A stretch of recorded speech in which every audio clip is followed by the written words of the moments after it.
Bam! MC is in the house.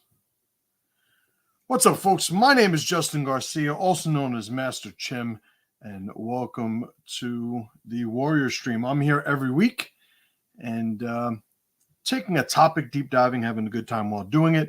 Before we get into it, let's handle some of the housekeeping, right? My social media entrepreneurial responsibilities. There are links. I'm right now streaming on a couple of Facebook pages, on YouTube, on X. I used to do it on Instagram too for a couple of shows, but it just became too much of a pain in the ass. So I'm not doing it there anymore. But in all the relevant places I am, there should be links in the description where you can go check out my stuff. What I suggest everybody does, and it will cost you no money to do so, is get on my email list. I send an email out every morning, usually talking about topics that probably go beyond the Overton window of the accepted social media algorithms. So certainly check out those emails, and you can go to masterchim.com, just sign up there, and they're free. I send them every morning. All right, what do we got going on here? Let's see who we got. Judge Cohen in the house. What's up, brother, man? Jesse, good to see you, my friend. All right, my man Corey is here. As you guys pop on, do me a favor and just say what's up. Magoo Speaks has entered the chat. I love it. Corey says, congrats on your 20th year anniversary. I appreciate it. For those of you who don't know, my wife and I just made 20 years the other day. And I think it's a testament to me just being an amazing husband. No, I talk a lot of shit now. Like, it's funny, man. Now that I made 20 years, like, you guys ain't going to be able to shut me up about relationships and marriages and stuff. Like, for those of you that don't know, I met my wife and we were married about a month later. And 4 kids, 20 years later. Can't nobody tell me a goddamn thing about marriage, all right? There's something to be said, when it comes to, obviously, compatibility and, the formulas of keeping the context, the big picture of what the marriage is, always within our purview, always making sure that we're connected to the things that matter, right? Everybody's going to have the emotional ups and downs. And if you guys both find yourself in a valley, there might be a lot of static going on, but you just basically got to work. And marriage, like any alliance, will work if you work it. And I'll leave it there. All right. Aaron, what's up, Dawn? She says, good to see you. Also, lady, congrats on the 20th. Your lady, Jamie and I will be at 10 this June. Only 6 married, but still counts. Well, it's funny. And congrats to you guys. I guess an early congrats. But most people, that is usually what you get. We've been together 13 years, married 8. We've been together 17 years, married 12. It's like my wife and I, we've been together 20 years, we're married 20 years. So I can't join most people on that observation when it comes to their relationships. Judge Cohen says, you two are legit for real. Thank you, brother. Magoo says, MC, you aged those 20 years, but she didn't. Absolutely remarkable. That's right, because that's the man's job, to take all that stress on and deal with it our goddamn selves. I'd like to say when I got married, I had this long head of hair and I was skinny and tall, but I was pretty much, a version of this 20 years ago. All right. We're talking about too many friendly, happy topics here. What the fuck are you guys doing? You're distracting me. I'm trying to aggravate people today, actually. Not those of you that watch me regularly. You guys know the deal, but I picked oh,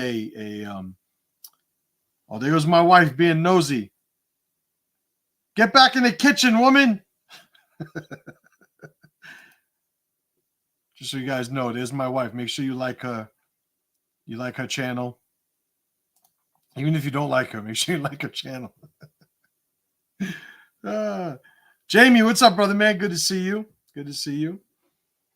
All right. So I sent a message out today, an email this morning talking about today's topic. Pity is disgusting.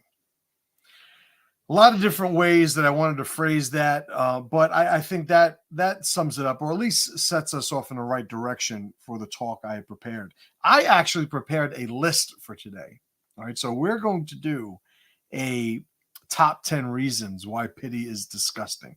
And I actually put the extra effort and work into putting these things as, I guess, banners in my software. So I will be able to bring up some text and some signage as we go along. All right. So before we get into that, let's start off with a definition of pity.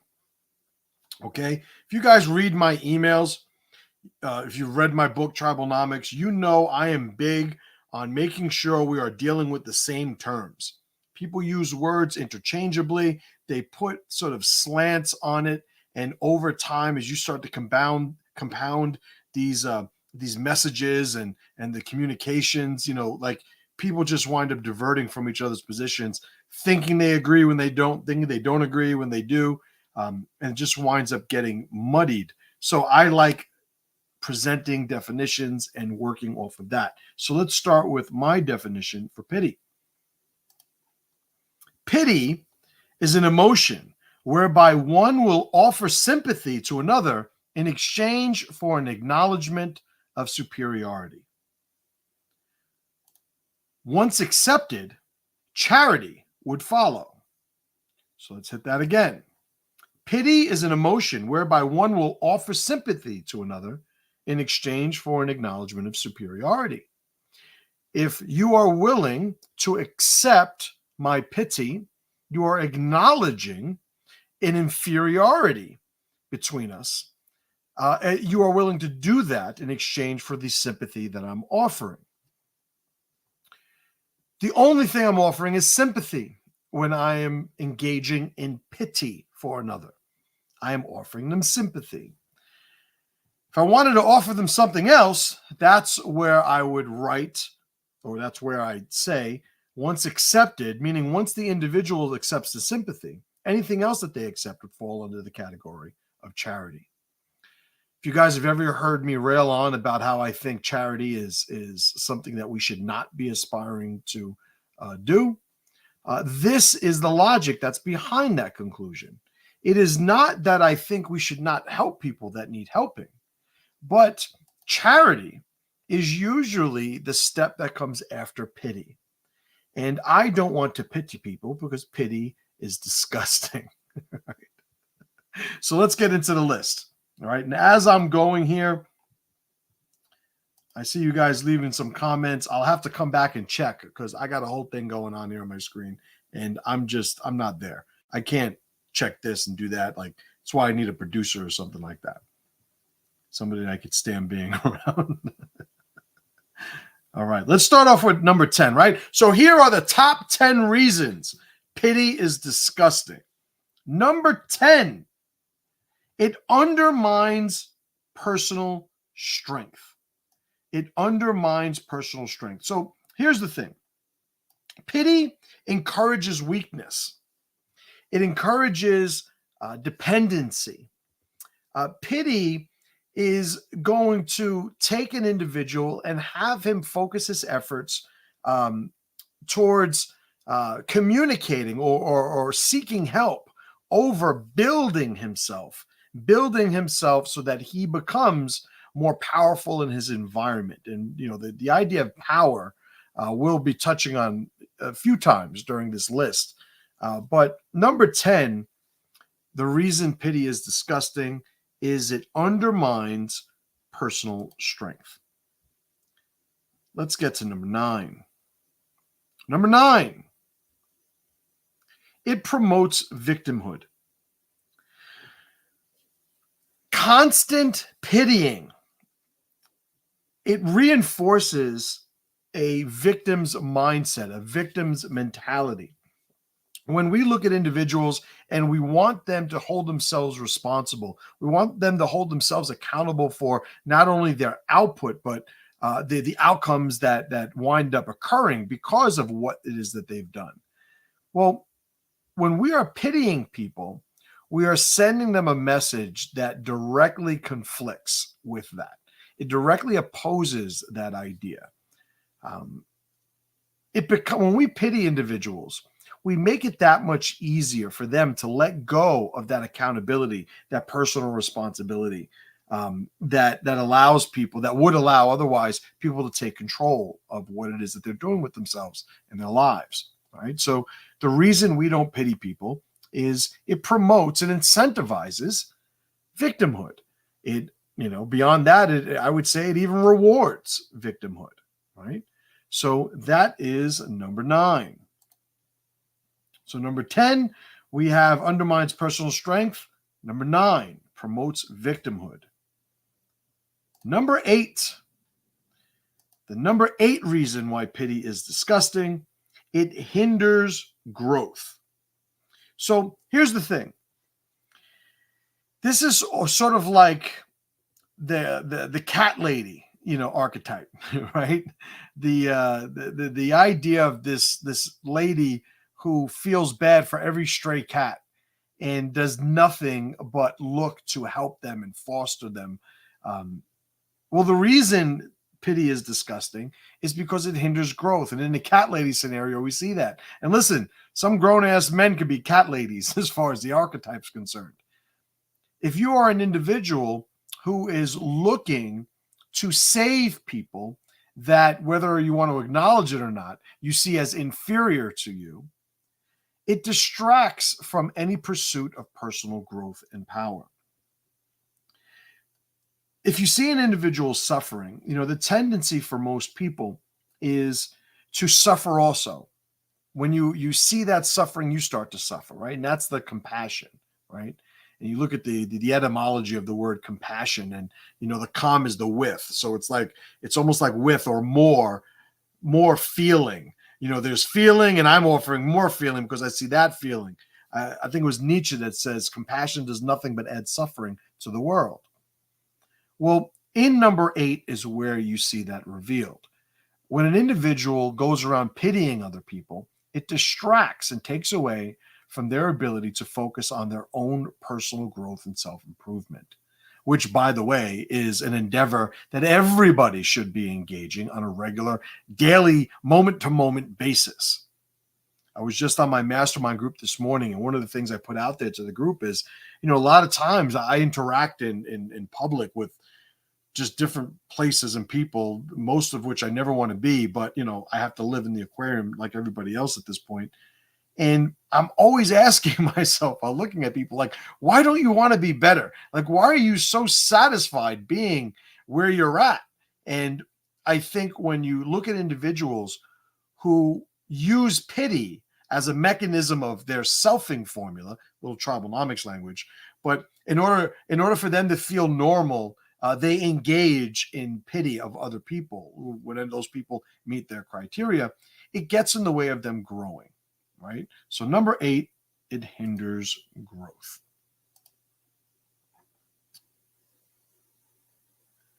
All right. So Aaron says, can you say your definition of pity? I want to write it down, but don't think it was in the email this morning. All right. So I am going to put it up just for you, Aaron.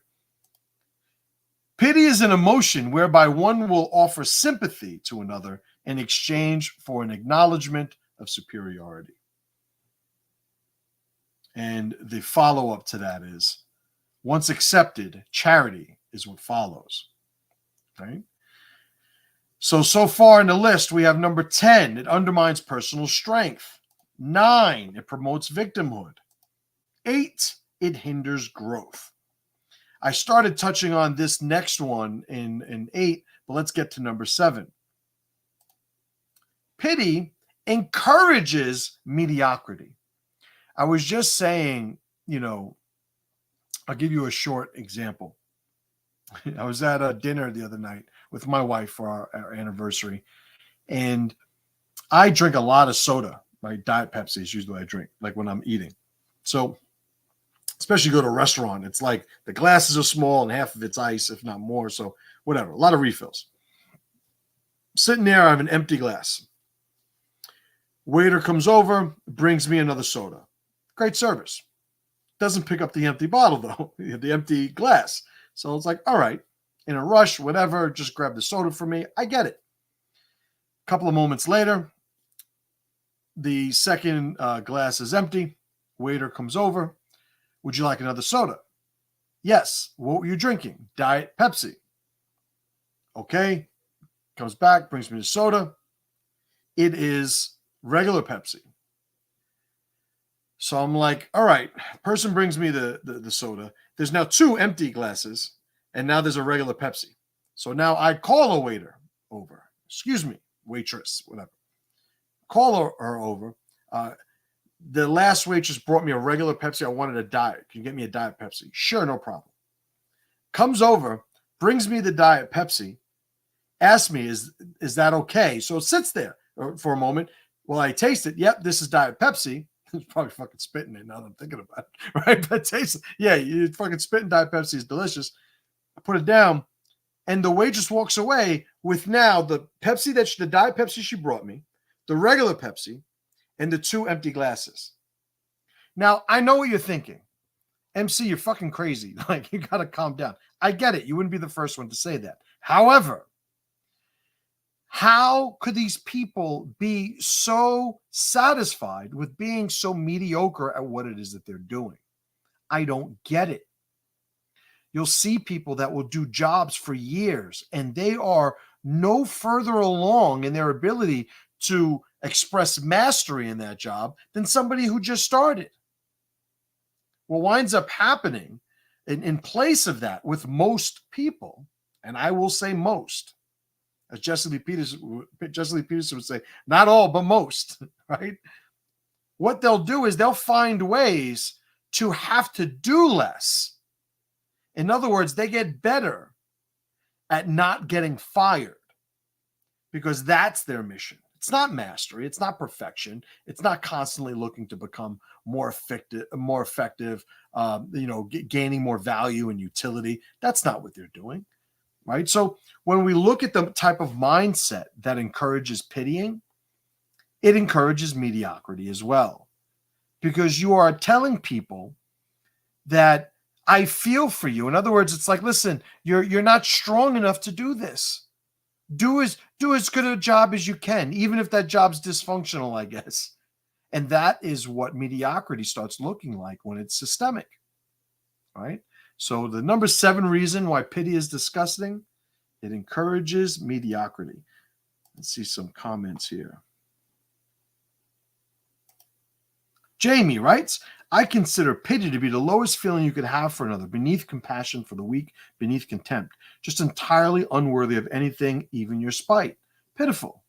Well, I will reply to that, Jamie. There's a reason why you've been following my stuff before, or as long as you have, and have been on a podcast of mine before, because we tend to overlap where this is considered. And, there's a point where when you're looking at individuals who believe in pitying another, one of the things, and I might be, preempting my own list here, but one of the things you'll notice is there is an insecurity in an individual that looks to pity others, and this is something that it's really it's pathological, I would say, at its core, because in order to compensate for insecurities or perceived insecurities and deficiencies, an individual will find people that they could feel superior to. And pity is a great tool for getting that job done, that degenerate job done, right? Magoo says, this is my problem with the left propping up colored folks. It's just out of pity. And it's funny. And I think a lot of, as you put them, colored folks, a lot of what they don't realize is that it is pity that's at the heart of why so many people seem to look to align themselves with them and their perceived plight. A thing that I've spoken about before is, when debating about racism over the years, one of the things that I'll do at a certain point, And it's really more of like when I'm tired of having the debate, I'll just go, you know what? You're right. There's no way you can make it. You're not strong enough. I get it. No, you're right. Because of the systemic, the this, the that, whatever they're saying, nowadays, it's like you're absolutely right. You're not smart enough. You're not strong enough. You guys aren't unified enough. You're absolutely right. We need to take care of you. And they don't like when I do that. And the part of them that doesn't like me doing that is the part that I'm trying to foster and cultivate, because that is where their strength is pushing back, right? So where was I? All right, we're up to number 7. Number 6. The number 6 reason why pity is disgusting. It stifles potential. And if you haven't noticed, there's going to be some overlap in these, right? I wanted a list of 10. And so there's going to be some overlap, and I'm giving myself the freedom and liberty to talk about whatever the fuck I want, right? But number 6, it stifles potential. So there's something to be said for empowering an individual and enabling an individual. When you empower an individual, you are pushing them forward. You are giving them the opportunity to become more. When you are enabling an individual, you are basically putting a road or a path in the direction that they just feel like walking. And if they feel like moving in a direction that is dysfunctional for them, that is destructive for them, enabling would be allowing them to do it more easily, right? So we want to empower people. We don't want to enable people. And the individuals that find themselves using pity as a tool, a mechanism to interact with others, are people who will be taking away from their potential, because the culture, a pity culture, right? A culture of pity is one of enabling, right? Do the best you can. Whether or not it's going to work or not, we won't even address that. And a lot of these things, like how does one even adopt this dysfunctional mindset? I would say the reason why this is even a thing is because it happens against the backdrop of a surplus laden aquarium, right? The aquarium, the artificial society, the artificial reality that has basically created a culture within reality, which is why I use the term aquarium. Only in places like this could you find dysfunctional emotions and dysfunctional tools valued, amongst individuals at the scale that we see it in society today. It's like, yeah, we got so much extra stuff. There's a reason why I've also said, like, life today is like a big game of Dungeons and Drag Queens, right?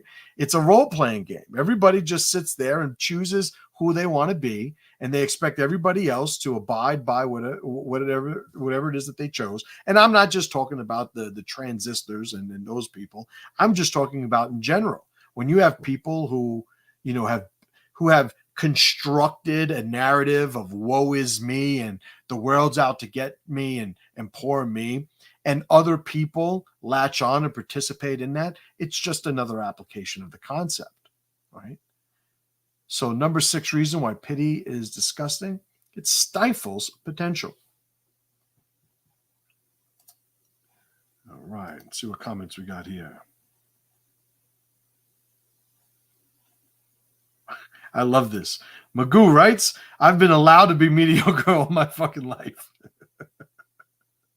Well, you're allowed until you join the jungle gym. I'll tell you that much. Right on. Corey writes, acting on somebody's behalf out of pity sets that person up for a worse fate in the future. Absolutely right. Judge Cohen writes, the fact is that it is recognized by many as pandering, which is just as vile. Absolutely. And one of the reasons that pandering works is because there are so many people on the receiving end of the pandering that are looking for allies that just agree with them, and just say that they agree with them. They don't really need to agree with them. But as long as you support whatever it is that I am and what I'm about by saying you are, then you're my ally. That's why pandering works. I remember years ago when Hillary Clinton said that she kept hot sauce in her purse because she was on a black radio station in New York City. It's like, I don't even think I think they called her on her bullshit too. Maybe not as aggressively as they should have, but they didn't let it slide. Good for them for doing that. But that's what pandering does, right? The reason why pandering is a successful tactic is because people are susceptible to it, right? All right. So number 5, we're down to number 5. Number 5, pity weakens tribal bonds. Pity weakens tribal bonds. So here's the thing. When you are somebody who believes in utilizing pity in your alliances, in your approach to life, in your personal philosophy, a couple of things will happen. Number 1, you will be removing the power of your allies for reasons that, many reasons that we've mentioned already in this talk. But aside from removing the power of your existing alliances, you will also begin to attract lesser allies. You will find yourself connecting with weak individuals. So you could weaken your tribal bonds by weakening the strength of your existing alliances, but you could also weaken your tribal bonds in an absolute sense by creating new, weaker alliances moving forward. So the number 5 reason that pity is disgusting, it weakens tribal bonds. I'll tell you, I don't have a big social circle. And, I brought this up the other day on one of my mastermind calls. I am, how do I say this while keeping it real, but also not insulting myself, because I don't think it's worthy of insult. I do not have the ability, nor do I wish to cultivate the ability to tolerate mediocrity. I remember when I was heavy, I was like 290. I hit 300 at one point, right, for like 2 days. I almost had a heart attack, but not from being 300, but from seeing it on the scale. And I had just let my physicality just go. I was doing a lot of work. I was being very productive in other areas of my life, but I just wasn't physically doing what I was supposed to do. Wasn't training regularly. And, I was eating whatever the fuck I wanted. Money wasn't an issue. It isn't an issue. So I could, I could afford whatever I want. I was in New York City at the time. So I remember one night getting sushi delivered to the Bronx at like 1 a.m. And it cost me like $200 to get like a $50 tray of sushi delivered. Like it was fucking obscene what I was doing back then. And I just kept putting on weight, kept putting on weight. And I remember when I first dropped the weight, and now I'm in the 240s, right? Should be in the 220s, but that's another story, right? But when I started becoming functional in my weight, I remember looking at my inner circle of guys and going, looking at pictures of when I was like in my 280s, 290s, and looking at them and going, none of you motherfuckers said anything about how fucking fat I was walking around at. And, and I get it. My wife yells at me. She's like, oh, because you think you're easy to talk to? You think you're easy? And listen, I get she's right, and I understand. But here's the other side of it. I just want allies that are strong enough to talk to me, even if it's not the easiest thing for them to do. That's what I want. Because the other side of that is, and all of my allies, everybody that knows me individually, personally, in the real world, I will tell you exactly what you need to fucking hear, whether you like it or not.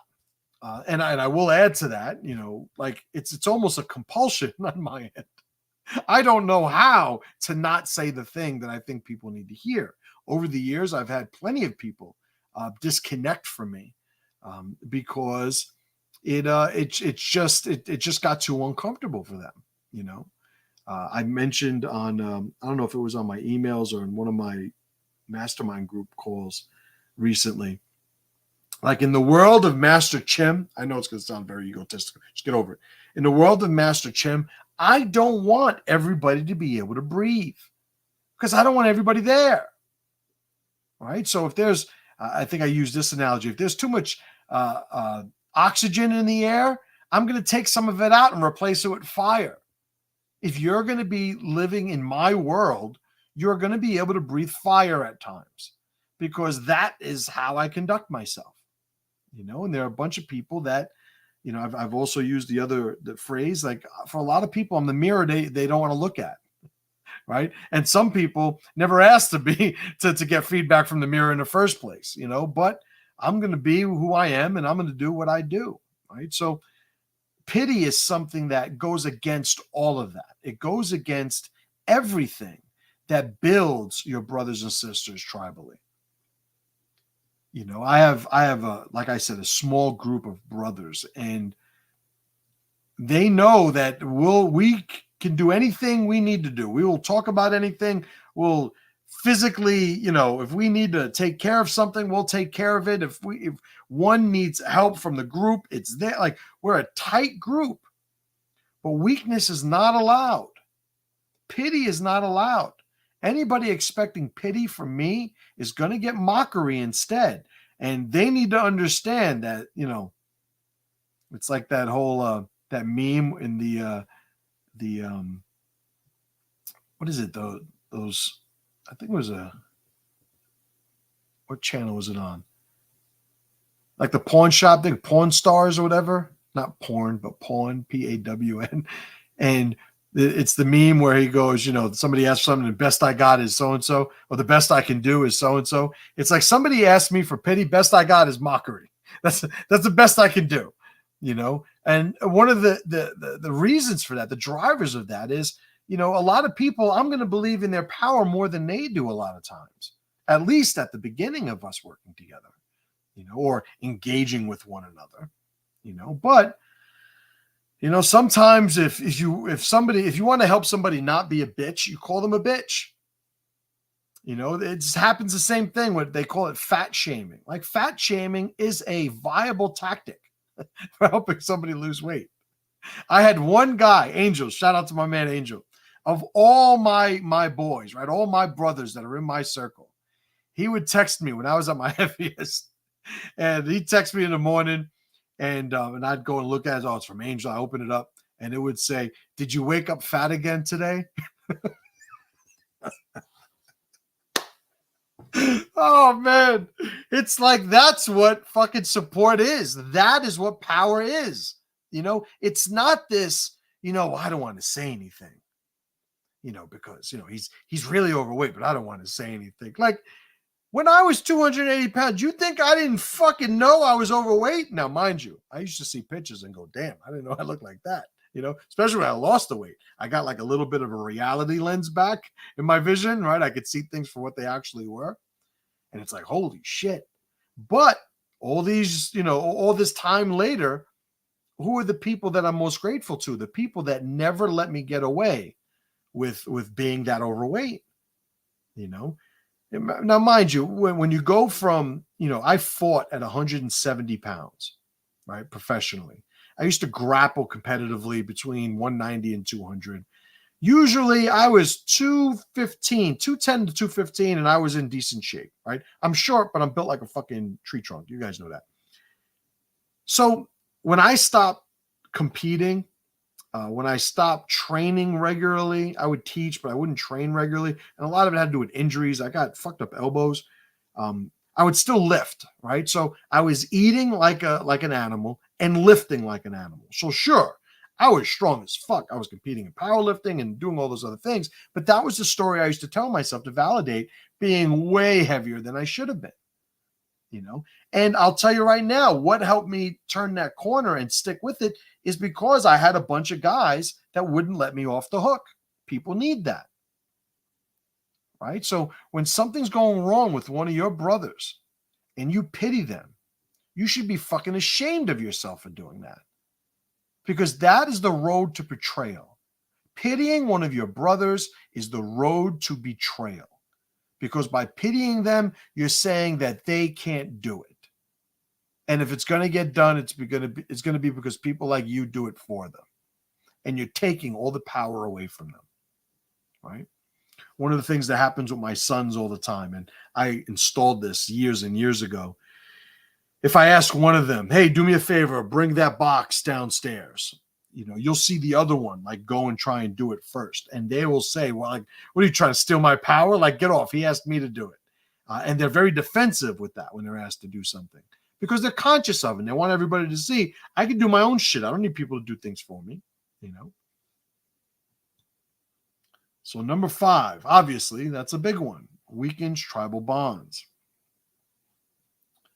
Let's go to some of these comments. All right. Oh, shit. All right. Here we go. Where are we at? Judge Cohen says, I'm lucky to have known MC and my other brothers long enough to recognize when my weakness is overwhelming my drive, and I'm grateful to be called on it. Oh, yes. And Judge Cohen, you've gotten it, 100% from me before, and in the real world. And you look at where your life is right now, and it's a testament to your reaction to that challenge that you were given, right? What's up, Yarn Saxa? Good to see you. Judge Cohen says, magic mirror on the wall. How am I fucking up today? That's pretty good. Magoo says, yep, that's Angel. He knows Angel. Judge Cohen, shame is a necessity for honor. It's something that I've spoken about. It's even mentioned in my book, TRIBALNOMICS. Honor is the currency of virtue in an alliance, in a tribe at a larger scale, right? So when we're doing something honorable, we are doing something in accordance with or overlapped or compatible with the mission of the tribe, the mission of the alliance. When people do things that is in accordance with the mission of the tribe, we say they are acting honorably, and there is an accrual, a collection of honor, that currency over time when somebody conducts themselves that way. Well, the opposite of that is shame. And shame is when somebody does something that removes some of that social credit or that currency of virtue within the framework or the confines of the alliance. So when somebody acts shamefully, they understand the social ramifications of acting that way. But one of the things is, if there is no way to generate honor, or if honor is not prioritized as being valued, then shame is not going to be able to get any traction in influencing or disincentivizing or incentivizing somebody's behavior. So shame and honor are two sides of the same coin, and they happen within the confines of an alliance, right? Corey says shame and guilt works. Absolutely. And, there's also something to be said for, and again, I might be jumping ahead in the list, but, we use nowadays the phrase snowflake, right? And the idea of calling somebody a snowflake is that they see themselves, number one, as being really, really unique, but probably more useful is the observation that they're very fragile. It's very easy to destroy them. They basically would need to be protected by the environment needs to be set so that they can continue to exist. And when you have individuals who no longer respond to shame and guilt and on the other side, honor, incentivizing behavior through honor, what you really have is somebody who is losing their ability to productively participate in an alliance, right? So I remember years ago, Tom Kyer and I did a podcast on a concept that I first heard in SIOC. There are no victims, only volunteers. And one of the things about that was people needed to understand, like, there are two categories of individuals that I would not assign that law or that rule to, and it's children and retards. If somebody's retarded or if somebody is a child, then we understand that they need to be cared for by their tribe. So they are released from any of the qualifications or expectations of something like there are no victims, only volunteers. And the same thing happens when, or I should say, it's the same logic that is applied to an individual who is too fragile for shame, too fragile for guilt, too fragile for the mocking stage of regulation in a tribe. It's like if they are not a child, if they are not retarded, then we're now allowing adults who should be responsible for participating, earning their keep, so to speak, we're allowing them to sort of don this special protected class and status in tribe, which does nothing but disproportionately sap resources from the tribe. Everybody's got to pull their weight. Some people do it at different paces. Some people stumble from time to time. All of those things are fine. They're natural. They're normal. They could be, it could be even codified that they are helped when they need it. But when somebody wants the status of incapable, they want the status of victim, they want the status of I need to be protected, it takes a tribe that has as much of a surplus as modern society does in order to support that, right? And Saxa asks, is this suggested for women to do? I've done this many times and it didn't turn out so hot, but they either stop being a bitch or we don't talk. Men and women, I don't give a fuck. Well, I'll tell you the first thing. I very rarely socially engage with any women. Why? Because I'm not built for those relationships. And listen, the wives of my brothers, like I am always looking to be as helpful as I can be. I'm looking to be as much of a gentleman as I can be. But I don't put sugar on my fucking, on my communications, and when it comes to men or women, like it doesn't matter to me. Like it doesn't matter. Like I would be polite. I'll give you a good example. I went to Lowe's this morning, right? And Lowe's, if you guys don't know, it's like a Home Depot, like a big box hardware store. And I went there. I needed to get spackle. Ironically, for my wife, she's the one who might be using it right now, helping my shed, fixing my shed. And I was there. It had to be 6:30 in the morning. And I see the lady at the cash register. It's an older lady. And I was super polite. Yes, ma'am, please. Thank you. She tried to help me, use the computer. She's like 70 years old. It's like, ma'am, I don't need your help using a computer, but she wanted to be helpful. And I appreciated the sentiment. I was grateful for the sentiment. I saw her trying to do a good job. And it was 6:30 in the fucking morning. Who wants to be an asshole 6:30 in the morning? So we had such a pleasant exchange. When I left, she was smiling, have a great day. I told her the same thing. And we had this very, very innocent exchange. Those are the exchanges I like having with women. I don't want to get into anything significant with women because then if I happen to come upon an interaction with a woman who wants to argue about something, now I'm arguing with a woman. And what is the tail end of that? Like, I don't need to win arguments with anybody to begin with. It's one of the reasons I don't debate. It's like, because what are we trying to do? Are we trying to win an argument? Are we trying to find out truth? Are we trying to upgrade our positions, through this, friction-laden exchange? Like, there is some value to that, but I don't want to just argue to try and win arguments.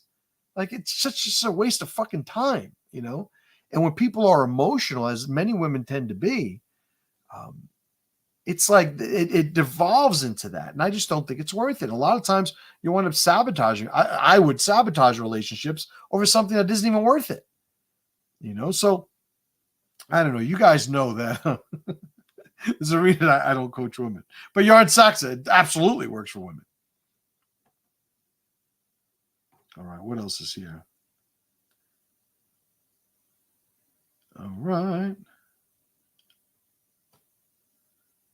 Thanks, Corey, for that.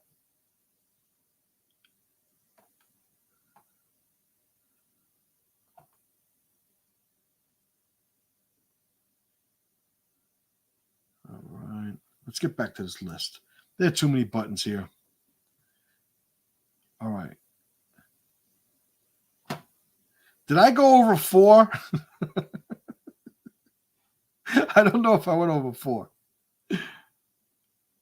All right, went over 5 weekends tribal bonds. Number 4, misplaces focus. Misplaces focus. So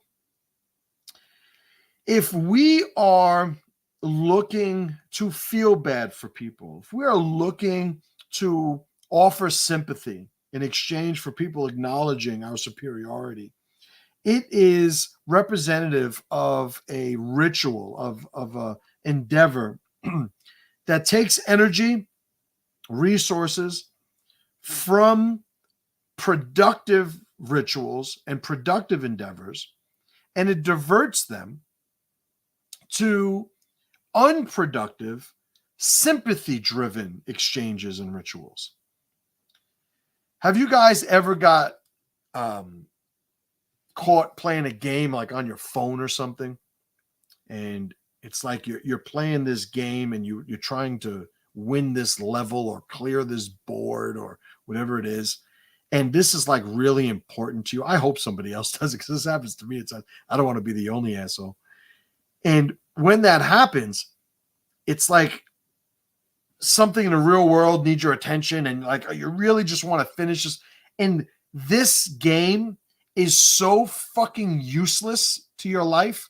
There is absolutely no value in doing the thing that you are doing. To me, that is almost an equivalent to exchanging pity with somebody who is so willing to be a victim. Our energy, our resources, time, etc., like all these things need to find investments. We need to find a way to invest these finite resources that we all have. But whenever we start getting into these exchanges, pity being one such exchange, that does nothing but almost distract from what it is we say we're pursuing, but also maybe entertains us, maybe makes us feel like we're more valuable, because nothing that we've actually created of value, but because somebody has agreed to acknowledge being inferior to us. So by proxy, we're then superior to them. And that is why pity is so disgusting. Pity takes so much of what you have to invest, and it wastes it just to feel better because somebody else has agreed to allow you to make them feel worse. So number 4, it misplaces focus. Number 3, and we touched on this a little bit already. The number three reason why pity is disgusting: it erodes responsibility. There's a narrative that comes with pity when you're pitying somebody, and it allows the person, the target of your pity, to get away with shit. Because the whole premise of pitying somebody is like, listen, you can't do it. You're not capable. You're not qualified. You're not strong enough. You're not smart enough. You don't have enough. Right? So I'm going to feel bad with you because you're so pitiful, because you're so inferior when compared to what's necessary to engage the thing that's stressing you out. The cause of the pity, right? The sort of signal that I witnessed that drew my pity towards you. You're too inferior to be the person that that you would need to be in order to traverse this obstacle. That's why I'm here. So what it does is you basically create a narrative of why they can't be held responsible for their outcomes. Right? I said before that whenever I get into these useless racism debates about why the fucking country's racist and this is racist and that, by the way, who gives a fuck? Completely legal to be racist, as it should be, by the way. This idea, I was on a call, I think yesterday, the day before, we were talking about this one topic, and it's talking about like hate crimes, like a racially charged murder. It's like, what did he killed him because he was black. Well, did he kill him extra? Did he kill him like what? He killed him. Like we have consequences for people who murder people. Like why are we supposed to add because of the intent, right?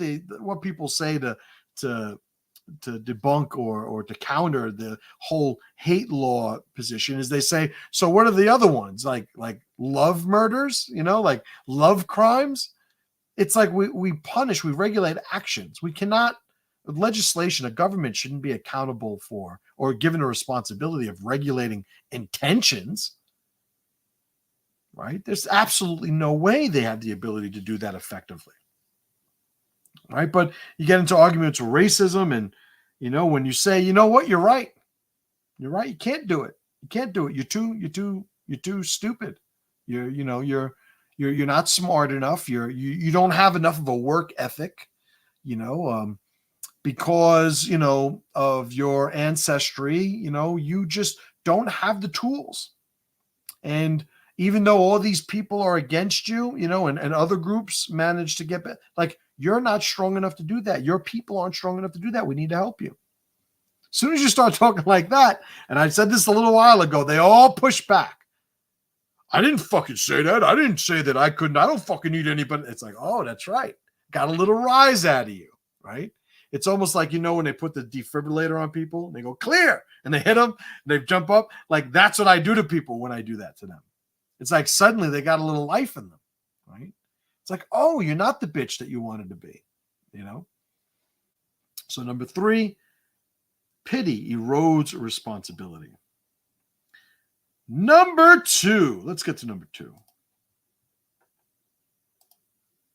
Reduces resilience, right? So number 2 and number 1 have some relation to one another, but I want to make a distinction today, and I'll hopefully do that in the next couple of minutes. Number 2, pity reduces resilience. I talk about self-power, right? And self-power is the ability to maintain the integrity of one's identity despite the stressors of their environment, right? Definitions. I'm all about these definitions. Well, when one relies on pity, it makes them less capable of handling the normal amount of functional friction that people encounter during their lives. Like, we have to be like our bodies, right? Our bodies are waterproof, they're windproof. There's, they have some ability to fight, some variance in climate. Like, there is a resilience in our bodies that allows us to navigate the environments in which we live, and we have thrived over the years. There is a functional level of resilience that people need to have mentally as well when dealing with their lives.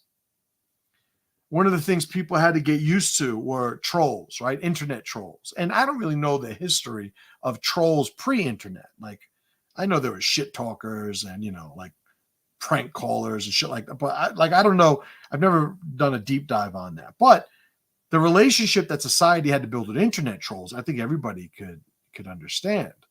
There was a point where everybody needed to realize, oh, strangers will say things to me on the internet under the protection of anonymity to see if they can get a rise out of me. And if I do give them that rise in any way, it is a form of control that they become addicted to, incentivizing, encouraging them to continue to do it. How do you defeat that? Well, the other internet meme is don't feed the trolls.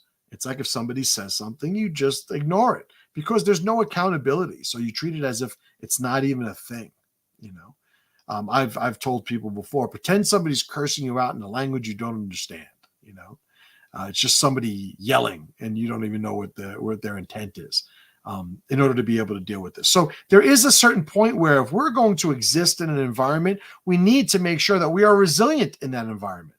Well, what happens when we are used to either treating the people around us or, even worse, accepting from the people around us pity? It is a reduction of power in both directions. It's inevitable then. One would expect, I'm sure the rate at which it happens would change from individual to individual, but everybody is moving in a way that they're going to become less resilient over time. How do we know that? Because it turns out people need more and more and more as time goes on when they adopt this type of mindset, right? If you guys have ever been introduced to or read about my concept of the reachable rung, I like using the model of climbing a ladder in the pursuit of somebody's self-power, like somebody's journey to become stronger as an individual. I like the analogy, the metaphor of the ladder. And sometimes when we're looking to become climbers, right, because there's never a top of the ladder, there's always more. But whenever we're looking to climb and we can't reach that next rung, we can create a rung that we can reach. We call that the reachable rung. And sometimes an example of this is somebody who, in order to lose weight, they get a trainer. Maybe they don't always have a trainer, but they need this trainer and the accountability or whatever the benefits of having a trainer is going to give them in order to get that momentum started to lose weight. Sometimes you'll have alcoholics and they're going to AA meetings. Sometimes people are dealing with anxiety and stress and they go on some antidepressant or something. Like, I don't believe that all these things should be just a permanent part of one's life. I think it's disgusting. But I do also understand, in order to get the movement going again up the ladder, creating these reachable rungs. Well, here's the thing.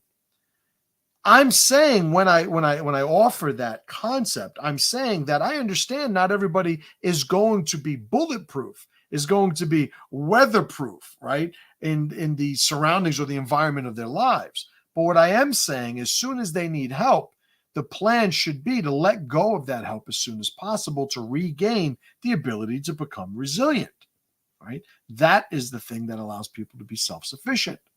I've said before, a good friend of mine once told me that in order to sleep, he needed to smoke weed. I've never smoked weed in my life. But he said in order to go to sleep, he needed to smoke weed. And I asked him, I said, well, for how much longer? And he didn't understand the context of the question. I said, well, you said you needed to smoke weed in order to fall asleep, right? And he said, yeah. I said, well, the human body doesn't require marijuana to go to sleep. So that's a you thing. I'm pretty sure that from the time you were born, you didn't have to smoke weed to go to sleep. So at some point you introduced that to your life. And all I'm asking is, how long are you still going to need it? And obviously the entire premise of my question was a paradigm shift for him, because he had never conceived of, oh, I should be trying to not use this eventually. What the status of that is now, a couple of years later, I don't know. Maybe I'll check in on him and see. But it's all about reclaiming and building resilience. Sometimes we have to reclaim it. We lost a little bit because we encountered something that just set us back a step. But it's all about getting it back and building it further from there. And that is the plight, or maybe the journey of one building their self-power, right? So pity undermines that at its root. And that's why the number 2 reason pity is disgusting is that it reduces resilience. So before I get to number 1, let's see some comments here. Thank you, Yarn Saxa. I appreciate that. Magoo, who is in all caps. You need to change your name to Magoo Yells. Says I'm on a roll today. I appreciate it. I'm getting fired up. All right. So here's Judge Cohen trying to be cute and guess the first one, pressure to power. Yes and no. I'm going to say no, just so I don't give you the win, thinking that you guessed the list. But that being said, let's get to number 1. Diminishes self-power. Now, I said number 2 and number 1 had some overlap, and I wanted to articulate the distinction between the two of them. So number 2 was it reduces resilience. Number 1 is diminishes self-power. When I talk about self-power, I talk about retaining the integrity of one's identity despite the stresses of the environment. One aspect of that is resilience. The other aspect is the whole retaining the identity piece. The identity is when you are being somebody. Being is a verb.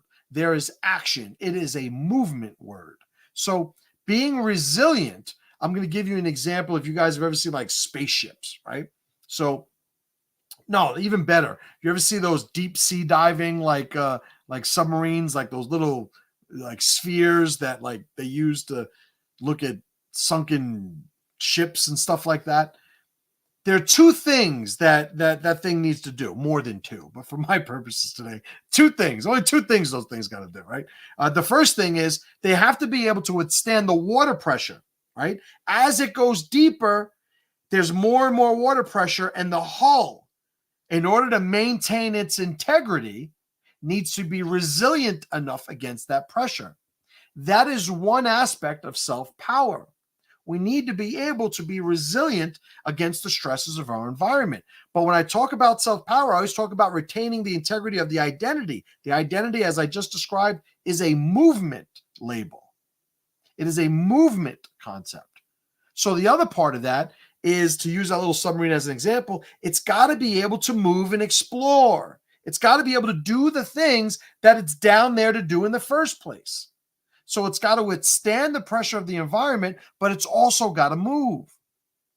When I came out with the concept, the movement is mandatory, and I coined that phrase, everybody just reduced it to the physical, and it certainly applies to the physical. But this is a concept that I use on such a larger scale than just the physical one. In order for us to be us, we need to engage our lives. We need to, it's why, I don't want to get on a suicide tangent here, but if you guys have ever heard me talk about suicide, it's why I have such a disgust for it, right? Maybe that'll be next week. Suicide is disgusting, right? But the idea of it is we have to say yes to life. In order to say yes to life, we have to say yes to us. In order to say yes to us, we need to have a journey, a mission that's worth the shit in our eyes. In order to do that, we need to be able to withstand the pressures of our environment while we pursue it. Holy shit, you guys got me fired up today. I had a good time. Oh man, we're over the hour already. So let me go down the list one more time. We'll finish here. First, I'll offer the definition again. Aaron, in case you didn't write it down, here it comes. Pity is an emotion whereby one will offer sympathy to another in exchange for an acknowledgement of superiority. And it could be an unspoken acknowledgement of superiority. Once accepted, charity will follow. So they offer their sympathy. Anything else we would put under the category of charity. So let's go down a list from 10 to 1. Number 10, and these are the 10 reasons why pity is disgusting. Number 10, it undermines personal strength. Number 9, it promotes victimhood. Number 8, it hinders growth. Number 7, it encourages mediocrity. Number 6, it stifles potential. Number 5, it weakens tribal bonds. Number 4, it misplaces focus. Number 3, it erodes responsibility. Number 2, it reduces resilience. And the number one reason why pity is disgusting, it diminishes self-power. Holy smokes. That was it's a solid talk. I appreciate you guys hanging out with me. You guys know I'm here every week. I'll be here next week doing the same thing. I'll find another topic. We'll have a good time discussing it. I appreciate you all. If you are not getting my emails, go to messagehim.com or look at the link in the description. Participate. I always appreciate your guys' support, even if that support is just hanging out with me when I'm doing one of these streams. But I'll talk to you next time. And as always, brothers and sisters, pressure to motherfucking power.